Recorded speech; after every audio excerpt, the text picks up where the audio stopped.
কুল্লু বিদআতিন দালালা।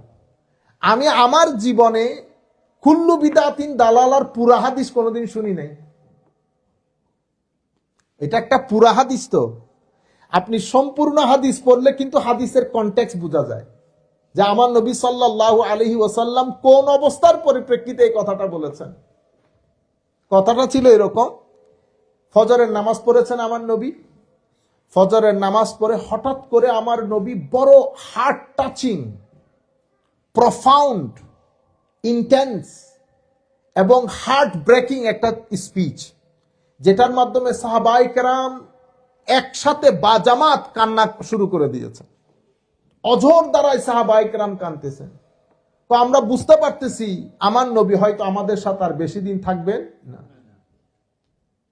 আমার নবী সাল্লাল্লাহু আলাইহি ওয়াসাল্লাম বলছেন, হে আমার সাহাবায়ে কেরাম, আমি চলে যাওয়ার পরে কোন হাবশি গোলামও যদি তোমাদের খলিফা হয়, হাবশি গোলামও যদি তোমাদের খলিফা হয়, খবরদার তোমরা কখনো ডিসওবিডিয়েন্ট হইও না।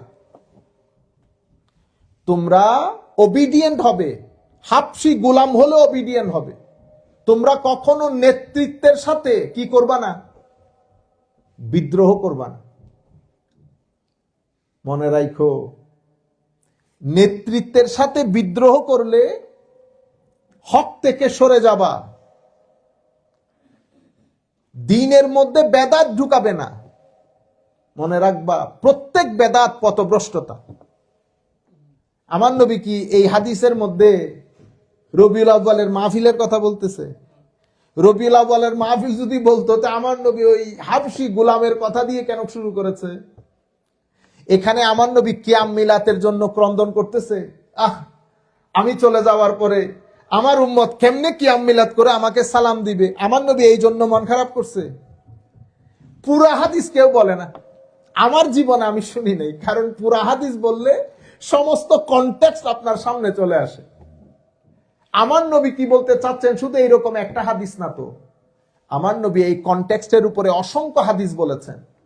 বলেছেন, আমি আমার চোখের সামনে দেখছি ফিতনা, একেবারে বারিশ যেরকম আসমান থেকে পানি পড়ে সেইভাবে তোমাদের উপর ফিতনা পড়বে। এবং আমার পরে তোমরা, সাহাবায়ে কেরামকে বলতেছে, তোমরা অনেক ইখতিলাফ দেখবে, অনেক ইখতিলাফ দেখবে। আমার নবী চাচ্ছেন সাহাবায়ে কেরাম যেন পলিটিক্যালি ডিসইউনাইটেড হয়ে না যায়, খলিফার নেতৃত্ব থেকে বের হয়ে না যায়, যেন খলিফার সাথে লেগে থাকে। এবং আমার নবী আরেক হাদিসের মধ্যে বলেছেন, খবরদার সবাই যখন বায়াত গ্রহণ করবে তুমিও বায়াত গ্রহণ করিও। মনে রাখবা, যারা খেলাফত খলিফার বায়াত গ্রহণ করা থেকে দূরে থাকবে, সে যদি মারা যায় মাতা মিতা জাহেলিয়া, জাহেলি অবস্থায় মারা যাবে। এখান থেকে আমাদের পীর সাহেবানরা বায়াতের দলিল দেয়। আরেক সমস্যা, কোন কনটেক্সটে আমার নবী কথা বলতেছেন আর কোন কনটেক্সটে আপনি কথা বলতেছেন। মাতা মিতাতান জাহিলিয়া, এটা তো আমার নবী খেলাফত মানে রাষ্ট্র ক্ষমতায় যিনি আছেন ওনার সাথে বিদ্রোহ নিষেধ করেছেন। খেলাফতের বায়াত থেকে ইভেন হাবশি গোলামও যদি হয় তোমাদের, কারণ এটার মাধ্যমে ইউনিটি বরকরার থাকে, নতুবা তো আপনি ক্যাওস থাকে সোসাইটির মধ্যে। অনেক সময় আপনারা মন খারাপ করেন, ধরেন বাংলাদেশ মানে কোনো কিছু না, চোর হাবি জাবি, অমুক সরকার চোর। মনে রাখবেন, একটা সরকার থাকা মানে একটা সিস্টেম চলা, সিস্টেমের মধ্যে খারাপই থাকে, খারাপই থাকে। আপনি আল্লাহর দরবারে দোয়া করেন, কিন্তু আপনি যদি মনে করেন না না এগুলার উঠে সমুদ্রে নিক্ষেপ করেন, যেই দেশে সিস্টেম নাই সেই দেশকে গিয়ে জিজ্ঞেস করিয়েন সেই দেশে কোন সমস্যা। আপনার দেশ, আমার দেশ গরিব দেশ, একটা সিস্টেম আছে, একটা আর্মি আছে, একটা প্রশাসন আছে, একটা এডুকেশন সেক্টর আছে, সোসাইটি যেভাবে চলা দরকার সেভাবে চলতেছে, হয়তো এফেক্টেড বিভিন্ন রোগে, কিন্তু একটা নিজাম আছে। আপনি যদি এখন সেই নিজামের বিরুদ্ধে যুদ্ধ ঘোষণা করেন 2006 এর মতো, একসাথে বাংলাদেশের সব জায়গায় বোমা ফাটছে, আপনি যদি সরকারের বিরুদ্ধে নামেন তো পুরা তস নস হয়ে যাবে না সবকিছু। নিজাম অনেক বড় জিনিস, এই জন্য আমাদের ধর্মের মধ্যে বিদ্রোহকে নিষেধ করা হয়েছে। কতক্ষণ? আমার নবী বলেছেন, যতক্ষণ পর্যন্ত কুফরে বাওয়াহ না হবে। কুফরে বাওয়া কি? কুফরে বাওয়া মানে হচ্ছে স্পষ্ট কুফরি, যখন আপনাকে নামাজ পড়তে দিচ্ছে না, হজ করতে দিচ্ছে না, যাকাত দিতে দিচ্ছে না, রোজা রাখতে দিচ্ছে না, যখন সোসাইটির মধ্যে কুফরে বাওয়া স্পষ্ট কুফরি, কেমন কুফরি? নামাজ পড়তে দিচ্ছে না, নামাজের নাম নিতে দিচ্ছে না আপনাকে, তখন আপনি রাষ্ট্রের বিরুদ্ধে কি করতে পারবেন? বিদ্রোহ করতে পারবেন। এর আগ পর্যন্ত আমার নবী বলতেছেন পরবর্তীতে এরকমই হবে। বুখারী মুসলিম শরীফের রওয়ায়াত, খুব সাধারণ মানুষ সরকারকে গালি দেবে, সরকার সাধারণ মানুষকে গালি দেবে, এই ফিতনা আসবে। তো আমার নবী এই সমস্ত ফিতনা থেকে সাহাবায়ে কেরামকে বলতেছেন, খবরদার এখানে কোন ধরনের ইনোভেশন করিও না। সিস্টেম নিজাম যেটা আমি দিয়ে যাচ্ছি সেটা আমরা কি করলাম? কুল্লু বিদআতিন দালালাকে কোথায় আনছি? মিলাদুন নবীতে। কুল্লু বিদআতিনকে দালালাকে নিয়ে আসছি উরসে পাকের মধ্যে। ইন্না লিল্লাহি ওয়া ইন্না ইলাইহি রাজিউন। মনে রাখবেন, বেদাত মানে কি? বেদাত মানে হচ্ছে innovation, something new that was not in practice in the time of রাসূলুল্লাহ সাল্লাল্লাহু আলাইহি ওয়াসাল্লাম। কোনো কিছু আমার নবীর যুগে ছিল না। Something was not in practice in the time of Rasulullah sallallahu alaihi wasallam.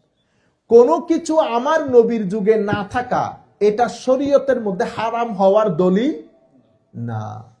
তারকুন নবী সাল্লাল্লাহু আলাইহি ওয়াসাল্লাম শাইআম মিনাল আশিয়া আর আমালাম মিনাল আমাল, কোনো কিছু আমার নবী ছেড়ে দেওয়া, এটা আমাদের ধর্মের মধ্যে হারাম হওয়ার দলিল না। হারাম কখন হয়? যখন আল্লাহ এবং রসুল কোনো কিছুকে হারাম ডিক্লেয়ার করে। তাইলে হারাম কখন হবে? যখন কোরআন এবং সুন্নাহ কোনো কিছুকে হারাম ডিক্লেয়ার করবে। বুঝতে পেরেছেন? এই জন্য হারামের লিস্ট নির্দিষ্ট। কোরআনে পাকের মধ্যে আমার আল্লাহ আপনাকে হালালের লিস্ট দেয় নাই। কিসের লিস্ট দিয়েছে? হারামের লিস্ট। হুররিমাত, কাকে বিয়ে করতে পারবেন সেটা বলে নাই, কাকে বিয়ে করতে পারবেন না সেটা বলেছেন। কেন? কারণ কাকে বিয়ে করতে পারবেন এটা লিস্ট দিতে গেলে তো 6666 আয়াতের মধ্যে শুধু ওই লিস্ট দিতে হবে। সবাইকে পারবেন, কাকে পারবেন না? এই কয়েকজন মহিলাকে। হুররিমাত আলাইকুম উম্মাহাতুকুম ওয়া বানাতুকুম ওয়া আম্মাতুকুম ওয়া খালাতুকুম ওয়া বানাতুল আখি ওয়া বানাতুল উখতি ইলা আখিরিল আয়াত। কি খেতে পারবেন এটা লিস্ট দেয় নাই। এটা তো আপনি সব খাইতে পারবেন, কি খাইতে পারবেন না সেটা লিস্ট দিয়েছে। বুঝতে পেরেছেন? তাহলে আমাদের শরীয়তের মধ্যে যাহা নিষেধ তাহা আমি করব না। যার ব্যাপারে আমার নবী কোনো কথা বলেন নাই, আমার নবীর জমানায় জিনিসটা ছিল না, সেটা সময়ের মধ্যে সময়ের ডিমান্ড অনুযায়ী উলামায়ে কেরাম ফয়সালা করেন ওইটার ব্যাপারে। এটা আমি করতে পারবো কি পারবো না। কেন? কারণ ইসলাম তো কন্টিনিউ করবে। এই জন্য আমার নবী হাদিসে পাকের মধ্যে কি ইরশাদ করেছেন? আমার নবী হাদিসে পাকের মধ্যে ইরশাদ করেছেন বেদাত দুই প্রকার। কয় প্রকার? দুই প্রকার। এটা মুসলিম শরীফের রওয়ায়াত। মান সান্না সুন্নাতান হাসানাতান ফিল ইসলামে ফালাহু আজরুহা ওয়া আজরুন মান আমিলা বিহা ওয়া মান সান্না সুন্নাতান সাইয়্যিআতান ফিল ইসলাম ফালাহু বিজরুহা ওয়া বিজরুন মান আমিলা বিহা। যেই ব্যক্তি ইসলামের মধ্যে একটা নতুন জিনিস, সুন্নাতান হাসানা, নতুন জিনিসের আবির্ভাব করলো, বুঝতে পেরেছেন? এটা যদি ভালো হয়, হাসানা ভালো হয়, এটা সওয়াব পাবেন। শুধু আপনি পাবেন না, কিয়ামত পর্যন্ত এই কাজ যারা করবে তাদের থেকেও আপনার সওয়াব যাবে, সাদকায়ে জারিয়া হবে, সওয়াবে জারিয়া। আচ্ছা, এরপরে ওয়ামান সান্না সুন্নাতান সাইয়্যিআতান ফিল ইসলাম, যারা আমার দ্বীনের মধ্যে কোনো খারাপ কোনো কিছুর উদ্ভাবন করলো, something which is not good, in contradiction with Quran and সুন্নাহ, আপনি এটার গুণও নিজে পাবেন, কিয়ামত পর্যন্ত এই কাজ যারা করবে তাদের গুণও আপনি পাবেন। এই হাদিসের ভিত্তিতে উলামায়ে কেরাম বেদাতকে দুই ভাগে ভাগ করেছেন। এরপর একটা হাদিস আছে, মান আহদাসা ফি আমরিনা হাযা মা লাইসা মিনহু ফাহুয়া রাদ। আমার ভাইরা এই হাদিসটা বলেন যে মান আহদাসা ফি আমরিনা হাযা, যারা উদ্ভাবন করলো আমার এই দ্বীনের মধ্যে, মা লাইসা মিনহু, যা এই দ্বীনের মধ্যে যার কোনো কি নাই, আসল নাই, ফাহুয়া রাদ, এটা মারদুদ, এটা বাতিল। তাহলে আমার নবী এখানে কি বলেছেন? দুইটা শর্ত দিয়েছেন। কোন কাজ বেদাত হওয়ার জন্য শর্ত দুইটা। একটা হচ্ছে মান আহদাসা ফি আমরিনা হাযা, যেই ব্যক্তি কোনো কিছু উদ্ভব করলো আমার এই দিনে, ইনোভেট করলো, শুধু ইনোভেশন, ফাহুয়া মারদুদ বলেন নাই। মান আহদাসা ফি আমরিনা হাযা ফাহুয়া মারদুদ এটা বলেন নাই, মাঝখানে একটা শর্ত আছে, মান আহদাসা ফি আমরিনা হাজা, যেই ব্যক্তি আমার এই ধর্মের মধ্যে কোনো কিছু ইনোভেট করেছে, মা লাইসা মিনহু, যার কোনো আসল কোরআন এবং সুন্নতের মধ্যে নাই, ফাহুয়া মারদুদ, এটা মারদুদ। সুতরাং আপনি যাই করেন এটার আসল কোরআন এবং সুন্নতের মধ্যে থাকতে হবে, ডাইরেক্টলি অথবা ইনডাইরেক্টলি। এরপরে উলামায়ে কেরাম যখন কোনো কিছুকে গ্রহণ করেন, এটা শরীয়তের দলিল, এটা শরীয়তের দলিল। কারণ আমরা আমাদের শরীয়তের মধ্যে দলিল দুই প্রকার। একটা হচ্ছে আতিউল্লাহ ও আতিউর রাসূল, কোরআন এবং সুন্নাহ, কোরআন এবং সুন্নাহ। আর একটা হচ্ছে ওয়া উলিল আমরে মিনকুম, আমাদের মধ্যে যারা উলামা তারা। তবে তাদেরটা অ্যাবসলিউট না, তাদেরটা কন্ডিশনাল। কি রকম? সেটা কোরআন হাদিস বেসড হতে হবে। তাহলে বেদাত হওয়ার জন্য কয়টা শর্ত? নতুন কাজ, কোরআন এবং সুন্নতের বিরোধী কাজ, নতুন কোরআন এবং সুন্নতের বিরোধী। শুধু নতুন কাজ কখনো হারাম হয় না। যেমন আমরা মাদ্রাসায় পড়তে, আপনি এখন ছেলেকে মাদ্রাসায় নিয়ে গেছেন, মাদ্রাসা আমার নবীর যুগে কি ধরনের মাদ্রাসা ছিল? ছিল না। মাদ্রাসার মধ্যে শুধু কোরআন হাদিস বোঝার জন্য অনেক জ্ঞান পড়ানো হয়, গ্রামার, নাহু, সরফ, বালাগাত, ফাসাহাত, কত জাতের কিতাব পড়ানো হয়। এটা আমার নবীর যুগে ছিল না। এরপরে যদি আপনি এগুলা সব বাদ দেন, আমরা যদি হাদিসে পাকের মধ্যে যাই, তাইলে আমরা দেখতেছি এই বেদাত শব্দটার পজিটিভ ইউজ অসংখ্য সহিহ হাদিসের মধ্যে হয়েছে, সেটা আপনারা জানেন। যেমন হযরতে আব্দুল্লাহ ইবনে ওমর রাদিয়াল্লাহু তাআলা আনহু মসজিদে নববীর মধ্যে আমার নবীর হুজরা আনোয়ারের সাথে ট্যাগ দিয়ে বসে আছে। কিছু সংখ্যক সাহাবায়ে কেরাম সকালবেলা সূর্যোদয়ের পরে নামাজ পড়তেছে, আমরা যে নামাজটা পড়ি। সাহাবায়ে কেরাম জিজ্ঞেস করেছেন আব্দুল্লাহ ইবনে ওমরকে, এরা কি করে? বেদাত করতেছে। বেদাত মানে বেদাতে হাসানা, যেটা ঘরে করার কথা ছিল সেটা সবাই মিলে মসজিদে পড়তেছে। এটাকে আরো ক্লিয়ার করে দিয়েছে ফারুক আজম রাদিয়াল্লাহু তাআলা তারাবির নামাজের ক্ষেত্রে। কি করেছেন তারাবির নামাজের ক্ষেত্রে? আমার নবী সাল্লাল্লাহু আলাইহি ওয়াসাল্লাম পড়তেন, যখন সাহাবায়ে কেরাম বেশি আসা শুরু করেছেন, সাহাবায়ে কেরামের উপর ফরজ ওয়াজিব হয়ে যাবে বিদায় আমার নবী ঘরে পড়া শুরু করেছেন। ইত্যাবসরে স্বাভাবিকভাবে আমার নবী আর এটা মসজিদের মধ্যে বা জামাত পড়েন নাই। কিন্তু ফারুক আজম পরবর্তীতে সময়ের ডিমান্ড অনুসারে ফারুক আজম তারাবির ব্যবস্থা করেছেন, যেভাবে আমরা তারাবি পড়ি।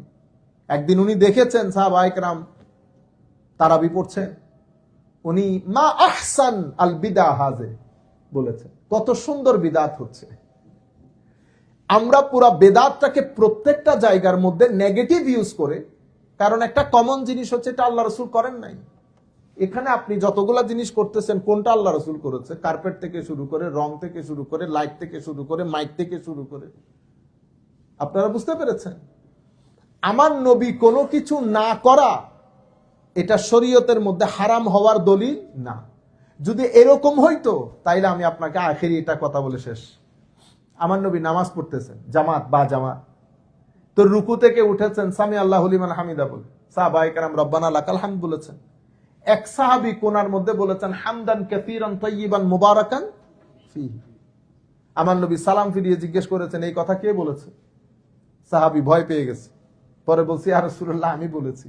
বেটা, আমি দেখলাম ফেরেশতারা দৌড়াদৌড়ি করতেছে এটার সওয়াব লেখার জন্য। তা আমি যদি বলি উনি বেদাত করেছেন, যেই কাজ আমার নবী শিখান নাই, ওনাকে কে বলেছে এই কাজ করতে? আপনারা বুঝতে পেরেছেন? সাহাবায়ে কেরাম আমাদের মডেল। বর্তমানে যেই আন্দাজে আমরা বেদাতের ডেফিনিশন দেওয়া শুরু করেছি, স্পেশালি তেল আসার পরে, এটা বড় উম্মতের জন্য অ্যালার্মিং। সুতরাং উম্মত যে কাজগুলা করছে, শবে বরাত বলেন, মেরাজ বলেন, রবিউল আউয়াল শরীফ, এগুলো বিভিন্ন প্রোগ্রাম, এগুলা না করলে আপনি মানুষকে দিনদারি শিখাবেন কেমনে? কোন কিসের কথা বলে আপনি মানুষকে মসজিদমুখী করবেন? ভবিষ্যতে আরো কত নাম দিয়ে প্রোগ্রাম করতে হবে। আপনি নাইলে এই দিন বাঁচাবেন কেমনে? আল্লাহ আমাদের হামি ও নাসির হোক।